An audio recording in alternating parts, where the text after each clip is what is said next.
Nathan's fall personal project. Um, Guiding question. How can Gundam style suits help improve the world of building and rescue? Mm, well, mobile suits, due to the sheer size, would be much more useful at moving much heavier objects like, let's say an avalanche happens. Someone's trapped under a boulder or in their vehicle. They can't get out, but the boulder needs to be moved. But it's in an awkward spot, so a big, heavy, clunky machine like a crane wouldn't actually be able to get there and help. So, with the precision of having a human behind a well articulated arm like this one, they'd be able to uh, effectively grab a boulder, moving it, and be able to easily pick up the vehicle as well to bring it into a much easier area to work with. Like bringing it closer to the firefighters so they can use the jaws of life to pry open the closed in area, trapping the person inside. Or by condensing the beam sabers that use a plasma uh, encased in a magnetic containment field, by adjusting the frequency of the magnetic field, it could effectively become a jumbo sized scalpel. Or let's say the unit it breaks down. All that you can really use is the beam saber, but it's in a cold area. So you could then theoretically take it off, put it down, turn it on a lower setting to create heat. Use that in situations where you might not be able to get them to somewhere safe in time. Give the pilot it inside medical training so they can handle any emergencies. Develop storage compartments inside in the arms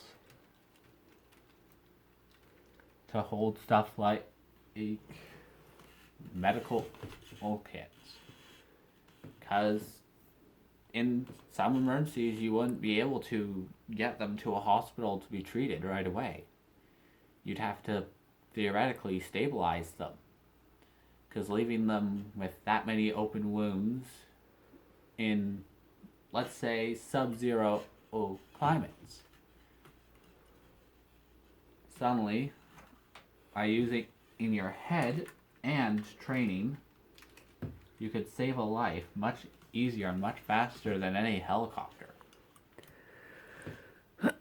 So, other than that, do you feel like this might help save the rescuers as well, preventing them from, say, being injured or. Oh, easily. With thick armor like this, they could be incorporated in most fields that would be hazardous. Remove the weapons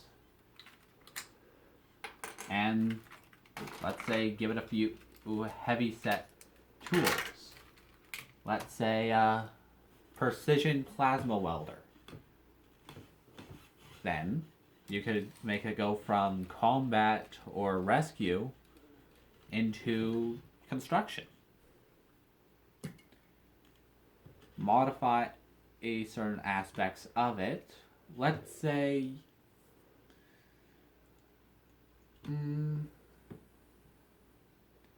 when removing the weapons and stuff, you will develop a compartment for the inside of the backpack here to theoretically keep injured people. Someone gets injured on the field, you could theoretically stash them away in the well armored compartment and get off to safety.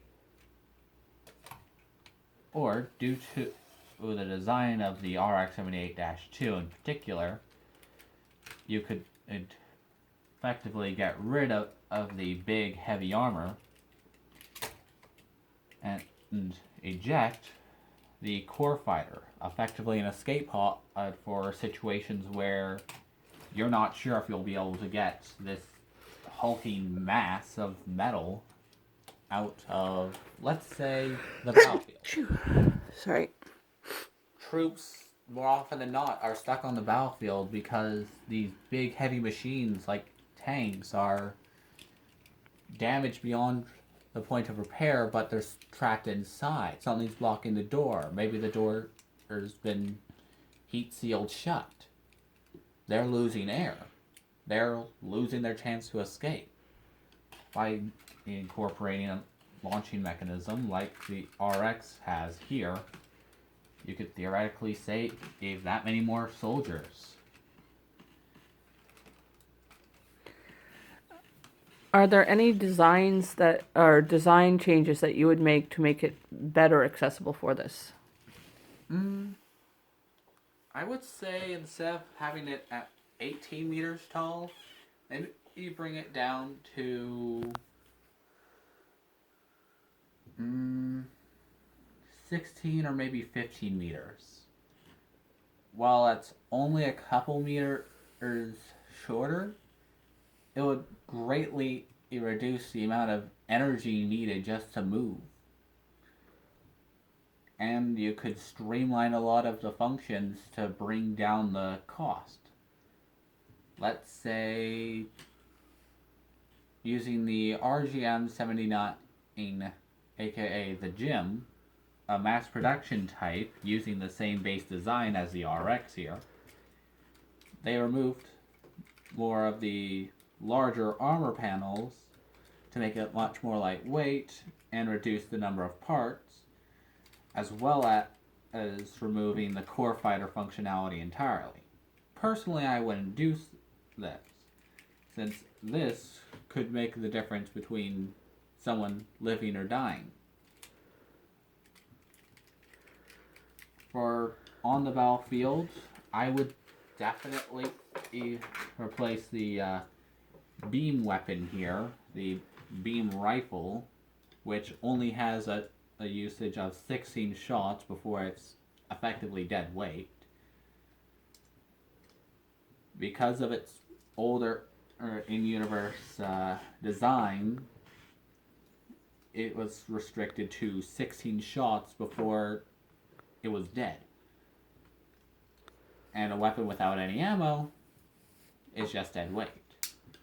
So I would personally replace something along the lines of this to streamline the production cost. Replace it with a solid projectile machine gun. By developing larger rounds, something along the size of this would easily be able to incorporate tank rounds quite easily. On the battlefield, a mobile suit could be a very powerful weapon.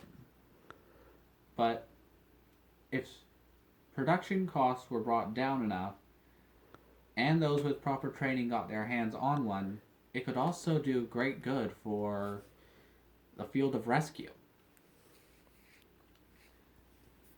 And that's my stance on it. While you were making this prototype or model design, did you run into any problems that you had to problem solve? Yes, the entire wiring inside the head for the LED unit, overcomplicated and, quite frankly, a pain in the rear to assemble. As well as a few parts not fitting together quite as well as I'd like to, like some moving armor pieces on the arm, which do not like cooperating with me. But I gotta say, the biggest issue for me was an inherent flaw with the design itself, and inside the legs are shock absorbers, which on a technical level is a genius idea. But on a model kit that's going to be carrying this much weight, like this thing has some decent weight to it because it also has screws inside the build all over the place. Bandai, in their infinite wisdom, decided to incorporate actual springs and a slide mechanism to simulate shock absorbers in the legs. Now, I think it's a cool idea, except for the execution of it lacking the locking mechanism you might want to display it with.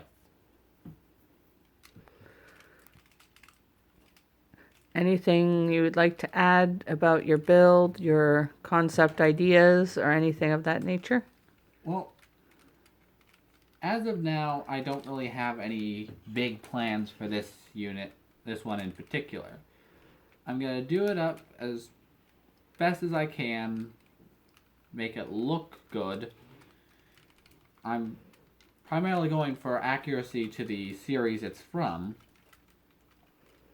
just because that's how I enjoy displaying them. Not to mention with how expensive these things are, I'm not going to be wasting my time getting a second one just to custom paint it.